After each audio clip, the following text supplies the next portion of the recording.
बिस्मिल्लाहिर्रहमानिर्रहीम और अस्सलाम वालेकुम। 25 मार्च और पाकिस्तान में पीर की शाम। आज अभी तक की इंपॉर्टेंट खबरें और मेरा तज्जिया। आज की मेगा स्टोरी। जी हाँ, एचिसन कॉलेज के प्रिंसिपल माइकल थॉमसन ने इस्तीफा दे दिया। जी हाँ, नून लीग के गवर्नर के गैर कानूनी गैर इखलाकी प्रेशर से तंग आकर आखिरकार एचिसन कॉलेज के प्रिंसिपल ने इस्तीफा दे दिया।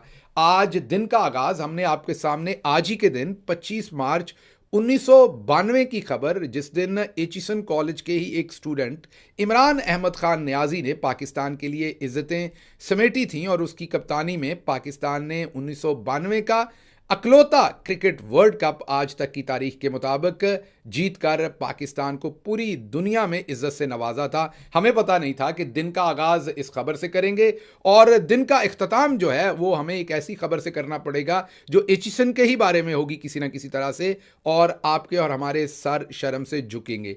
ये पूरा मामला आपके सामने रखता हूं जिसमें आपको पूरी नून लीग जो है इखलाकी पस्ती और इन्हतात का शिकार तो नजर आएगी, लेकिन उसके साथ साथ उसके पीछे खड़ा चौधरी निजामुद्दीन और पूरे पंजाब की ब्यूरोक्रेसी आपको इसके अंदर इखलाकी पस्ती का शिकार नजर आएगी। आपको नजर आएगा कि ऐसे ही चौधरी निजामुद्दीन इस तरह के लोगों को इन पोजीशंस पर जब बिठा देते हैं तो फिर एजुकेशनल इंस्टीट्यूशंस हों या हॉस्पिटल्स हों या कब्रिस्तान हों, वो भी इखलाकी इन्हतात की पॉलिसियों से बच नहीं सकते।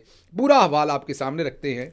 हुआ कुछ यूं है कि आज एचिसन कॉलेज के प्रिंसिपल का एक खत सामने आया जो उन्होंने स्टाफ के नाम लिखा, जिसमें उन्होंने कहा कि आप सबको, स्टाफ को उन्होंने मुखातिब करते कहा कि जैसा कि आप सबको पता है कि मैं पिछले काफ़ी देर से, उन्होंने 1-1.5 साल का अरसा भी बीच में लिखा, जब से ये गवर्नर बलीगुर रहमान जिनका ताल्लुक है बहावलपुर से, खुद ये सादिक पब्लिक स्कूल से पढ़े, उसके बाद ये पेंसिल्वेनिया यूनिवर्सिटी से इन्होंने इंजीनियरिंग में डिग्री भी की हुई है। कोई फ़ायदा नहीं लेकिन उस डिग्री का जब आप इखलाकी इन्हतात का शिकार हो जाएं। बहरहाल प्रिंसिपल साहब ने अपने ख़त में ये लिखा कि जैसा कि अपने स्टाफ को उन्होंने कहा, दूसरे असातिज़ा को, पूरे स्टाफ को ये इन्फॉर्म किया कि जैसा आप लोगों को पता है कि मैं पिछले 1-1.5 साल से जो कॉलेज के ऊपर गैर कानूनी और खामखा की इन्वॉल्वमेंट और खामखा मेरिट तोड़ने की कोशिशें हो रही थी, उसका मैंने भरपूर मुकाबला किया और मैंने पूरी कोशिश की कि ये जो कॉलेज, मतलब स्कूल है, ये जो एचिसन, ये जिस बेहतरीन तरीके से चल रहा है और उसकी जो एक इकदार है मेरिट की, वहाँ पर एक जो शफाफियत के मेयार हैं, उनको मैं बचा सकूँ। उन्होंने कहा मेरे लिए हैरानी की बात है कि एक स्कूल जो इतना अच्छे तरीके से चल रहा है और जिसके अंदर मेरिट भी इंटैक्ट है, उसके रिजल्ट्स भी बहुत अच्छे आ रहे हैं, उस स्कूल के अंदर अगर इतनी इंटरफेरेंस है तो बाकी जगहों पर क्या होता होगा।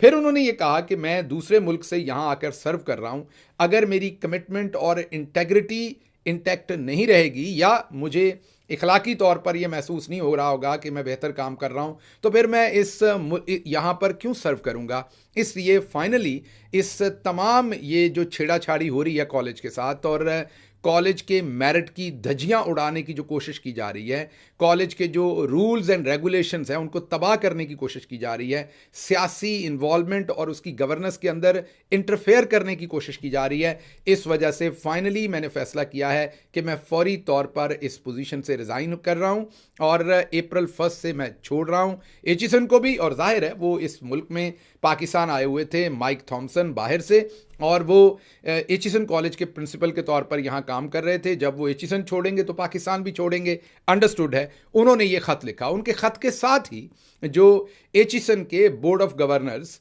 के अंदर एक मेंबर हैं और उनकी मैनेजमेंट कमेटी के मेंबर हैं मायानाज पाकिस्तानी, बाबर अली साहब, और बाबर अली साहब ने जो एक ख़त लिखा वो भी मंजर आम पर आ गया। उन्होंने बताया कि मैं 1934 से, जब वो पढ़ते थे एचिसन कॉलेज में 1934 से, तब से वो इस कॉलेज के साथ मुंसलिक हैं। और फिर उन्होंने कहा कि शायद 1954 से जब वो अपनी तालीम बैरून मुल्क ख़त्म करके वापस लाहौर आ गए, उसके बाद से वो लगातार इस कॉलेज के साथ जुड़े हुए हैं। उन्होंने ये कहा कि उन्होंने अपने 1954 से लेके अब तक के ज़माने में किसी प्रिंसिपल को इतना बेहतरीन प्रिंसिपल नहीं पाया कॉलेज के लिए, इतना बेहतरीन, इतना मुफीद, इतना प्रोडक्टिव, इतना कॉलेज की रैंकिंग को, उसकी तालीमी जो डायरेक्शंस हैं उनको, जो स्टूडेंट्स यहाँ से फारगुल तहसील होते उनके जो एडमिशन्स हो रहे हैं अब दुनिया की टॉप यूनिवर्सिटीज़ में, फिर बोर्डिंग स्कूल के अंदर शायद 100 बच्चों की, 150 बच्चों की गुंजाइश थी, उसको 500 किया, बिल्डिंग्स मरम्मत की, नई बिल्डिंग्स बनाई। मतलब कि उन्होंने बताया कि इस प्रिंसिपल ने बहुत ही बेहतर परफॉर्म किया, बल्कि उन्होंने अल्फाज इस्तेमाल किए कि शायद ये एचिसन की तारीख के बेस्ट प्रिंसिपल थे। और उन्होंने कहा कि जिस तरीके से उनके साथ सलूक हो रहा है, दबे अल्फाज में उन्होंने कहा जो सलूक उनके साथ हो रहा है वो नहीं होना चाहिए, और उन्होंने भी अपनी पोजीशन से इस्तीफ़ा दे दिया बोर्ड ऑफ गवर्नर्स के उस ओहदे से जिसमें वो मेंबर थे, और मैनेजमेंट कमेटी के भी वो मेंबर थे, उससे उन्होंने इस्तीफ़ा देने का फैसला कर लिया। ये दोनों खतूत जब सामने आए तो मीडिया को ये खबर हिट की, इसलिए ये खबर ज़रूरी है कि हम अब आपके सामने रखें कि खबर असल में है क्या। असल में मुद्दा ये है कि जो एचिसन कॉलेज में अहद चीमा साहब, जो नवाज शरीफ, शहबाज शरीफ के दस्ते रास्त हैं और बहुत बड़े ब्यूरोक्रेट हैं, अरबों की जायदाद के वो मालिक हैं, उनके 2 बच्चे वहाँ पर पढ़ते हैं। आपको पता है कि वो 16 महीने की जो चौधरी निज़ामुद्दीन हुकूमत लाए थे उसमें भी वो हिस्सेदार थे, फिर वो निगरान हुकूमत में भी हिस्सेदार थे, फिर वो अब भी हुकूमत में हैं। वो मूव हो गए लाहौर से इस्लामाबाद। उनकी जो ज़ौजा मोहतरमा है वो भी एक सिविल सर्वेंट है, वो भी उनके साथ वहाँ मूव हो गई, और उनके बच्चे भी ज़ाहिर है उनके साथ ही जाएंगे। अब 2 चॉइसेस थी, या तो बोर्डिंग स्कूल में बच्चों को रखते या साथ वहाँ पर मूव करते। अब वो चाह क्या रही थी कि उनके बच्चों का एडमिशन यहाँ इंटैक्ट रहे और वो फ़ी भी ना दें। जी हाँ, ये बड़ा इंपॉर्टेंट पॉइंट है कि बच्चों का एडमिशन एक्टिव रहे एचिसन में, वो अगले 2 साल, 3 साल, 6 महीने, 4 साल, जब तक उनके हस्बैंड वजीर हैं। बहाना तो वो लगा रही हैं कि मेरी ट्रांसफ़र हुई, लेकिन असल बात तो ये कि उनके शौहर वजीर बने हैं, वहाँ पर हुकूमत के अंदर इन्वॉल्व हैं। तो उन्होंने ये कहा कि जब तक हम वहाँ हैं, इस्लामाबाद हैं, तो एचिसन कॉलेज में हमारे बच्चे छुट्टी पर रहें, हम फीस भी कोई ना दें, और जब वापस आएँ तो बच्चों को जिस क्लास से वहाँ से वापस आएँ उसी क्लास में आप वापस ले लें। पूरी दुनिया के अंदर जो प्रेस्टिजियस स्कूल होते हैं वो ऐसा नहीं करते। वो करते ये हैं कि जब आपका बच्चा वापस आएगा तो फिर वो उसका दोबारा से एडमिशन टेस्ट लेंगे, देखेंगे कि 3 साल, क्योंकि बहुत लंबा अरसा होता है, 3 साल में बच्चे ने क्या सीखा, क्या नहीं सीखा। अगर वो उसे डायरेक्टली अगली क्लास में बिठा देंगे तो दे डोंट नो कि उस बच्चे की पिछले 3 साल वो अच्छी तरह पढ़ा, नहीं पढ़ा, किस स्कूल में पढ़ा। तो वो हर स्कूल अपने म्यार के मुताबिक दोबारा से उनका एडमिशन टेस्ट लेके उनको बिठाएगा। असल बात ये चाहते थे। तो उन्होंने कहा कि अगर आपने अपने बच्चे का एडमिशन इंटैक्ट रखना है तो आपको फ़ी देनी पड़ेगी। इसमें एक वजह है, वजह ये है कि बहुत सारे लोग जिनके बच्चे वहाँ पढ़ते हैं उनमें बहुत सारे ब्यूरोक्रेट हैं। अब उनकी ट्रांसफ़र्स आए दिन होती रहती हैं, कभी मुल्तान, कभी कोयटा, कभी कहीं। अगर वो ये काम करेंगे तो 100 स्टूडेंट्स जो हैं वो हर साल ट्रांसफ़र होंगे किसी और कॉलेज, और उसके बाद 2-3 साल के बाद वो वापस एचिसन में आ जाएंगे। और अगर वो ये काम करेंगे तो उससे होगा क्या कि चंद सालों के बाद एचिसन कॉलेज को कोई पता नहीं होगा कि उनकी जो क्लास 7th है या 9th है उसके बच्चों का असल में म्यार क्या है, क्योंकि 20, 25, 30 बच्चे तो बाहर से आके, या 10 बच्चे या 5 बच्चे तो दूसरे स्कूलों से आके वहाँ पर बैठे हुए होंगे जिनको उन्होंने नहीं पढ़ाया होगा, जिनकी ग्रूमिंग उन्होंने उस तरीके से नहीं की होगी। तो कॉलेज का ओवरऑल जो एजुकेशन का म्यार है वो भी चला जाएगा, डिसिप्लिन का म्यार है वो भी चला जाएगा।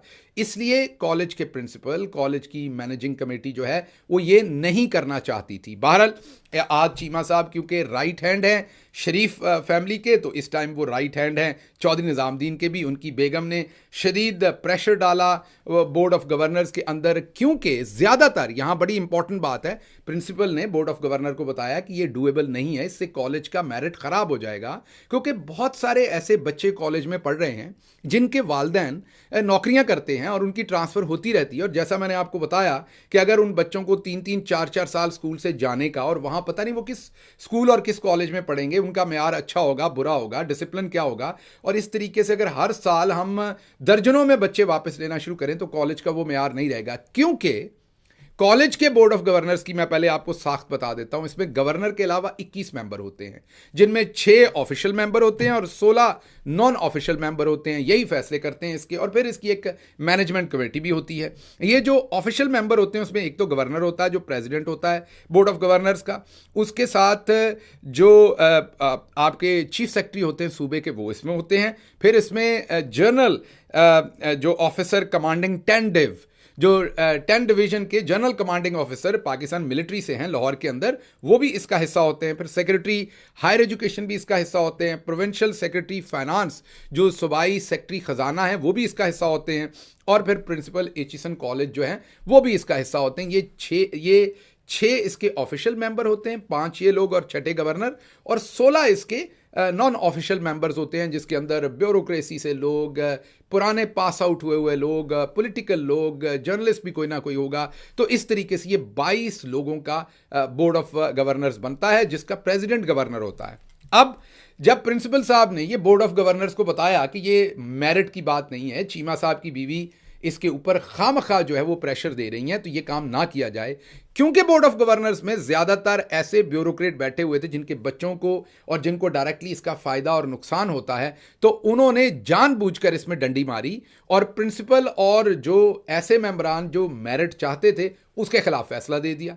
अब प्रिंसिपल इसके साथ खुश नहीं थे, वो इसको रिकंसिडर करवाना चाहते थे। ऊपर से गवर्नर साहब ने प्रेशर देना शुरू कर दिया। इससे पहले भी वो गवर्नर साहब से नाला थे कई बातों के ऊपर। जो गवर्नर वहाँ पर लोगों के जाली तरीके से एडमिशन करवाना चाहते थे, पॉलिटिकल इंटरफेरेंस करना चाहते थे, इस वजह से भी प्रिंसिपल की और उनकी ठनी हुई थी। बहरहाल ये जो मामला हुआ, प्रिंसिपल ने कहा कि मैं ये नहीं कर सकता। यहाँ आपने एक बात इंपॉर्टेंट जहन में रखनी है कि प्रिंसिपल जो हैं वो नौकरी के मोहताज नहीं थे। प्रिंसिपल ने पहली टर्म जब मुकम्मल की अपनी, तो उन्होंने ये बताया कि मैं आगे सर्व नहीं करना चाहता, मैं पाकिस्तान से वापस जाना चाहता हूँ।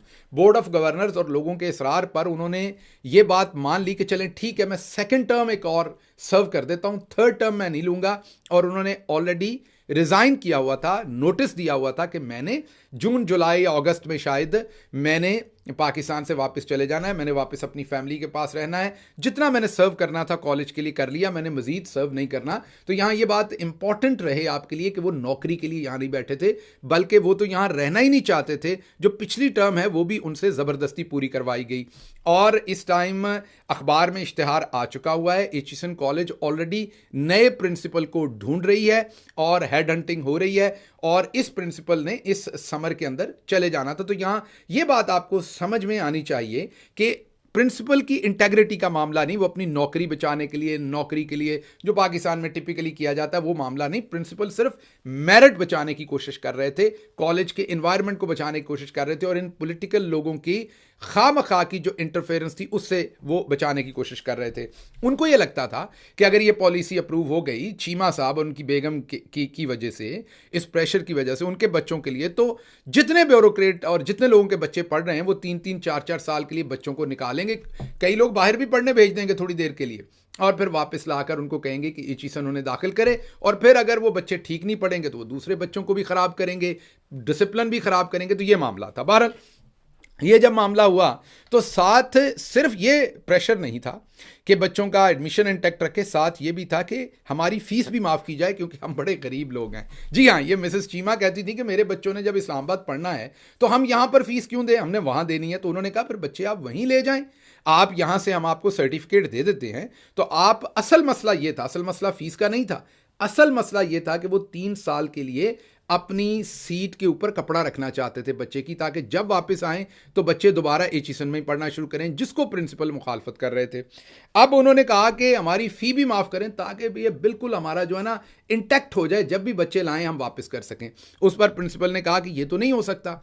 अब आप ज़रा मेरे सामने ये सारी जो मलकियत है क्विकली, क्योंकि वीलॉग लंबा हो जाएगा, क्विकली मैं यहाँ जो देख रहा हूँ कि एक प्राडो, 2 होंडा सिविक, $2 लाख उन्होंने हाल ही में अपने भाई को भेजे। ये मैं आज चीमा साहब की बात कर रहा हूँ। उसके साथ डेरा गाजी खान सरगोदा में क्रशिंग का कारोबार है, डेरा गाजी खान में पंजाब कॉलेज की कोई ब्रांच है, उसमें उनका बड़ा हिस्सा है। बेदियाँ रोड पर 15 कनाल की कोई अराजी है। उसके बाद ऑयल टैंकर हैं उनके हाथ चीमा साहब के। उसके बाद आज चीमा साहब के नाम पर बैंकों के अंदर इन्वेस्टमेंट्स हैं। उसके बाद मैज़ान बैंक में कोई इन्वेस्टमेंट है। आज चीमा साहब ने 2017 की जो इनकम टैक्स रिटर्न फाइल की उसके मुताबिक अरबों रुपए मालियत की उनकी 21 जायदादों के वो मालिक हैं।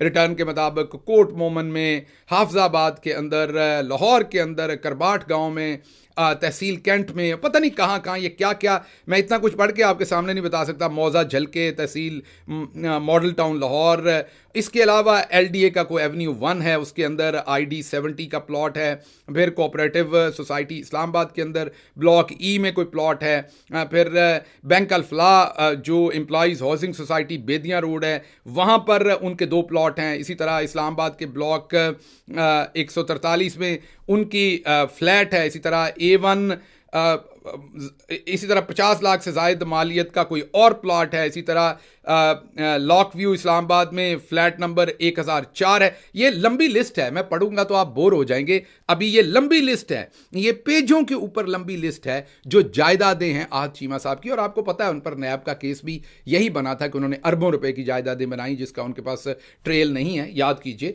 तो ये जो मुबैना तौर पर सारी रिपोर्टेडली इंफॉर्मेशन सोशल मीडिया से और सहाफ़ियों से हमारे सामने पहुंच रही है और इनके टैक्स रिटर्न की जो कॉपीज लोग शेयर कर रहे हैं, ये इतनी जायदाद है कि 20 मिनट मुझे पढ़ने में लगेंगे। अभी और बहुत कुछ है, जैसे FGEHF 13 में को federal government employees housing society है। मतलब मैं ये कह रहा हूं कि मैं पढ़ता जाऊंगा, ये खत्म नहीं होगा सब कुछ।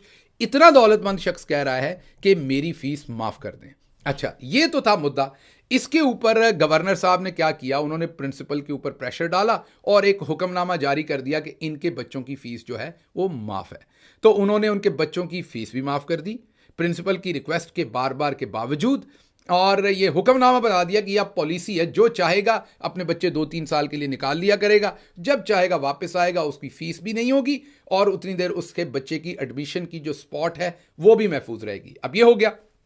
अब अगर तो इधर कोई डॉक्टर अयाज महमूद होता जो किंग एडवर्ड मेडिकल कॉलेज के प्रिंसिपल बनाए गए थे, जिन्होंने जाली झूठे तरीके से प्लेटलेट्स कम किए थे, अगर होता माजरत के साथ जो अपनी प्रोफेशनल इंटेग्रिटी पर कंप्रोमाइज़ करता, तो फिर ये प्रिंसिपल भी अगर तो गद्दी गर्म कर रहे होते तो फिर तो वो भी यही काम करते। लेकिन माजरत के साथ इस प्रिंसिपल ने ये काम करने से इनकार कर दिया। मैंने पहले ही बताया वो नौकरी करने के लिए नहीं बैठे हुए थे, उन्होंने इस्तीफा दे दिया। अब एक तो ये सारा इसका बैकग्राउंड है, एक और बैकग्राउंड है। याद कीजिए, मरियम नवाज एचिसन जाना चाहती थी और उन्होंने एक ब्यूरोक्रेट से इनको कहलवाया था, क्योंकि ब्यूरोक्रेसी ने इसको जकड़ा हुआ है इस पूरे कॉलेज को। मैंने जैसे आपको पढ़ के बताया कि जो ऑफिशियल मेंबर हैं 6, उनमें एक पाकिस्तानी फौज से हैं और एक गवर्नर हैं, बाकी सारी वहाँ भी आपको, और एक एचिसन कॉलेज से 3 वहाँ भी ब्यूरोक्रेट बैठे हुए हैं, chief secretary, secretary finance, secretary higher education. इसी तरीके से जो बाकी 16 मेंबर हैं बोर्ड ऑफ गवर्नर के, उनमें भी ज़्यादातर ब्यूरोक्रेट ही होते हैं। तो ब्यूरोक्रेसी ने जकड़ा हुआ है इस कॉलेज को हर तरफ से।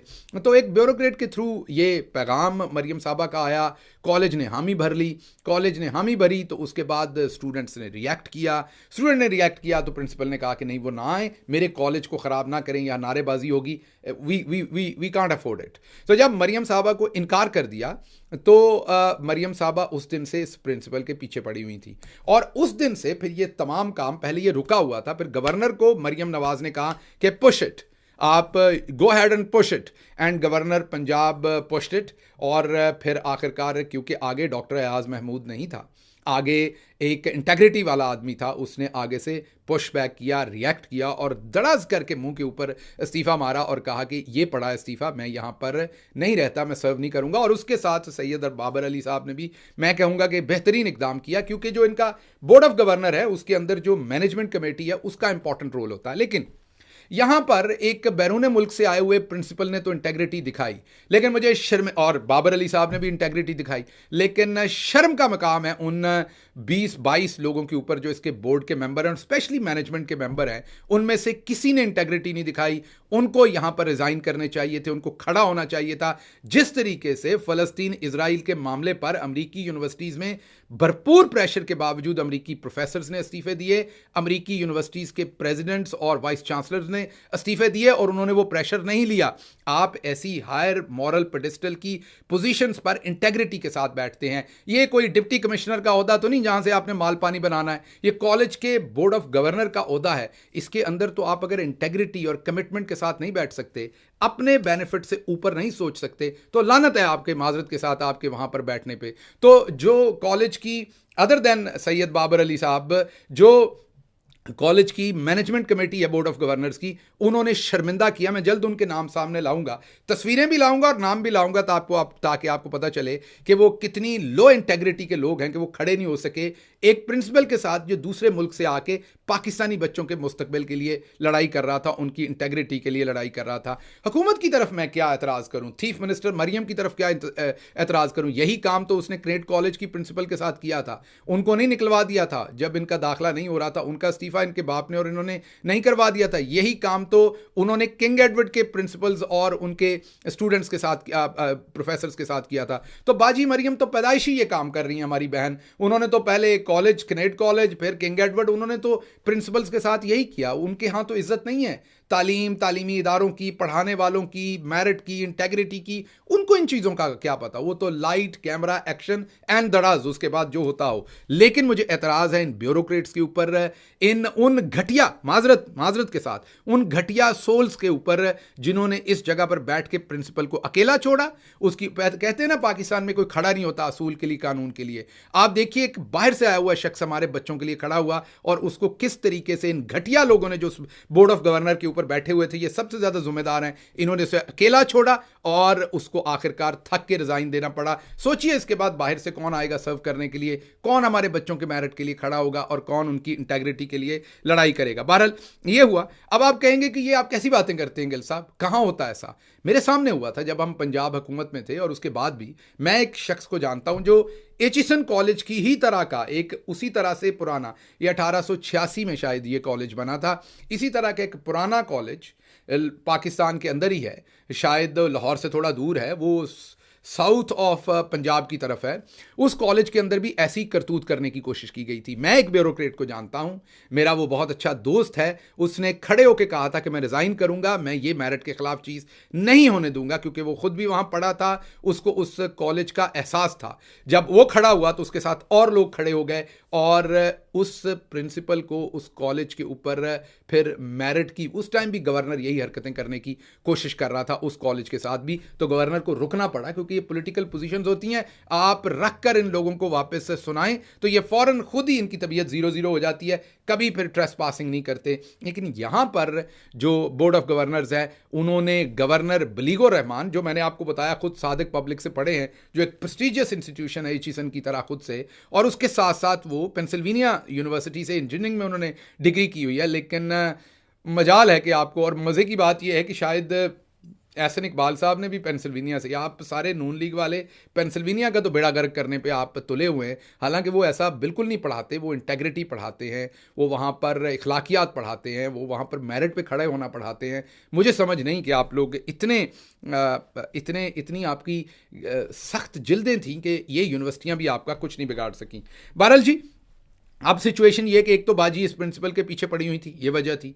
दूसरी बात, आहत चीमा साहब की जो बीवी थी, वो उन्होंने कहा कि ये मेरी गैरत का मामला है, ये मेरी इज्जत का मामला है, प्रिंसिपल इसकी औकात, ये मेरे सामने खड़ा हो गया। फिर गवर्नर साहब और बाजी मरियम, और ये सब कुछ मिलके, ये सब कुछ इस कॉलेज के साथ जो है वो हो चुका है। और उम्मीद करते हैं हम कि पाकिस्तान की सोसाइटी इसके लिए आवाज़ उठाएगी, और मुझे उम्मीद है कि इसके ऊपर कुछ ना कुछ होगा, क्योंकि इसमें इशराफिया के बच्चों का मामला है। यहां पर यह बड़ी इंपॉर्टेंट बात है। जो भी कभी कोई औरत के साथ ज्यादती का मामला हो, आम आदमी की हर औरत के साथ ज्यादती जो है वो तकलीफ दे है, लेकिन आम आदमी की बेटी के साथ रोज होती उस तरह बज नहीं बनती। कभी कभी आपको किसी बड़ी शख्सियत के साथ ऐसा हो तो फिर ये सोसाइटी रिएक्ट करती है, क्योंकि एलीट के लिए सोसाइटी थोड़ी सी ज़्यादा सेंसिटिव है। पाकिस्तान के अंदर एक और भी कॉन्सेप्ट गलत है। चंद दिन पहले भी एक वकील साहब ने तस्वीर जारी की, गरीब लोग हवालात में खड़े हुए थे और उन्होंने कहा कि ये मिडिल क्लास के लोग जो हैं, इनके लिए भी कोई बात करें। भाई, वो मिडिल क्लास के लोग नहीं हैं, वो लोअर क्लास के हैं। मिडिल क्लास एफ्लुएंट होता है पूरी दुनिया के अंदर। पाकिस्तान में गरीब आदमी भी बेचारा अपने आप को मिडिल क्लास कहता है। वहां पर यह रवाज चल गया हुआ है, गरीब आदमी को मिडिल क्लास कहा जाता है। मिडिल क्लास गरीब नहीं होता, मिडिल क्लास एफ्लुएंट होता है इनटू सर्टन थिंग्स, मीन अपने वो खर्चे वर्चों के अंदर वो थोड़ा सा बेहतर तरीके से वो अपने मामला चला सकता है। और वो रिच क्लास नहीं होता, लेकिन उसके पास गाड़ियाँ शाड़ियाँ होती हैं, घर शार होते हैं, उसको रोटी पानी दाल ट्रैवल इन चीज़ों का फिक्र नहीं होता, वो मिडिल क्लास होता है। आप जिसको पाकिस्तान में मिडिल क्लास समझते हैं वो असल में गरीब आदमी होता है, लोअर क्लास होती है, लोअर क्लास होती है। ठीक है ना? तो एक तो ये ध्यान में रखिएगा कि ये क्योंकि अपर मिडिल क्लास, ये जो एचिसन कॉलेज है ये अपर मिडिल क्लास और अपर एलीट जो है, ये अब उनके लिए ये मामला है। तो इसमें आप देखेंगे कि उनकी अखलाकियात जागेंगी और रिएक्शन ज़रूर कोई ना कोई आएगा और वो आपको आता हुआ नज़र आएगा। अच्छा जी, अगली खबर आपके सामने क्विकली रखूंगा, एक ही खबर है, इसके अलावा जो करनी है वो ये है कि मंगोरा में एक बहुत बड़ा एहतजाज हुआ। मुराद सईद ने वहाँ पर बेहतरीन तकरीर की है और इस बात के रिजॉल्व का इजहार किया है कि पाकिस्तान तहरीक इंसाफ के वर्कर इमरान खान की आज़ादी तक, उनकी रिहाई तक जो है वो एहतजाज करेंगे। उसके साथ साथ खबर ये है कि पेशावर का जो ट्रिब्यूनल था उसने मुराद सईद को सेनेट के लिए अहल करार दे दिया है और इंशाल्लाह हम देखेंगे कि मुराद सईद सेनेटर बनकर जो है वो लौटेंगे और वो सेनेट से अब आपके साथ मुखातब होंगे। तो ये दो खबरें थी जो आज करनी थी। लंबी हो गई खबर एचिसन वाली, लेकिन ये खबर मेरिट करती थी कि इसके ऊपर डिटेल के साथ डिस्कशन करें और आपको दिखाएं। और आखिर पर मैं कंक्लूजन करूंगा कि आपको बलीगो रहमान, मरियम साहबा, बोर्ड ऑफ गवर्नर सब नजर आ रहे होंगे, लेकिन असल इस सारे काम में अगर कोई जिम्मेदार है तो वो चौधरी निजामुद्दीन है, क्योंकि वो इन तमाम करप्ट लोगों को लाकर यहां इंस्टॉल उन्होंने किया है। अगर वो ये ना करते तो आज हमें ये सब कुछ देखना ना पड़ता। साथ ही मुझे इजाजत दीजिए। अल्लाह आपका हामी और नासिर हो। पाकिस्तान जिंदाबाद।